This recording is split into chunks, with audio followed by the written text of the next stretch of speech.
வணக்கம் அன்பு மாணவ செல்வங்களே. இன்று நாம் கற்க இருக்கக்கூடிய பாடம் கவிதை பேழை பகுதியில் உள்ள கல்வி அழகே அழகு. முதலில் நூல்வெளி பகுதியினை அறிந்து கொள்வோம். இப்பாடலை இயற்றியவர் குமரகுருபரர். குமரகுருபரர் 17ஆம் நூற்றாண்டைச் சேர்ந்தவர். இவர் தமிழ் மொழிக்கு பெருமை சேர்க்கும் பல சிற்றிலக்கியங்களை படைத்துள்ளார்.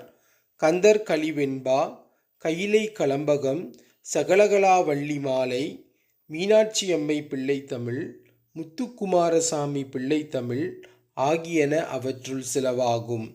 மக்களின் வாழ்வுக்கு தேவையான நீதிகளை சுட்டிக்காட்டுவதால் இந்நூல் நீதி விளக்கம் என்னும் பெயர் பெற்றது. கடவுள் வாழ்த்து உட்பட 102 வெண்பாக்கள் இந்நூலில் உள்ளன. இந்நூலின் 13வது பாடல் நமக்கு பாடப்பகுதியாக அமைக்கப்பட்டுள்ளது. இனி பாடலை பார்க்கலாம்.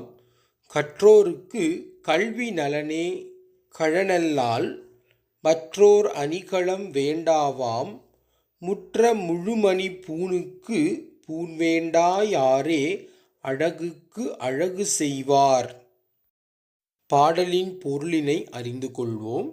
ஒளிரும் மணிகளால் செய்யப்பட்ட அணிகலனுக்கு மேலும் அழகூட்ட வேறு அணிகலன்கள் தேவையில்லை. அதுபோல கல்வி கற்றவருக்கு அவர் கற்ற கல்வியே அழகு தரும்.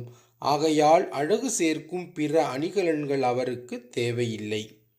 கல்வி அழகே உண்மையான அழகு என்பதை குமரகுருபரர் இப்பாடலில் அழகாக சொல்கின்றார். இந்த காணொளியை நன்கு பயன்படுத்தி மதிப்பீட்டு வினாக்களுக்கு விடையெழுதி மனனம் செய்து தேர்வெழுதி பார்க்கவும் அன்பு மாணவ செல்வங்களே. நன்றி, வணக்கம்.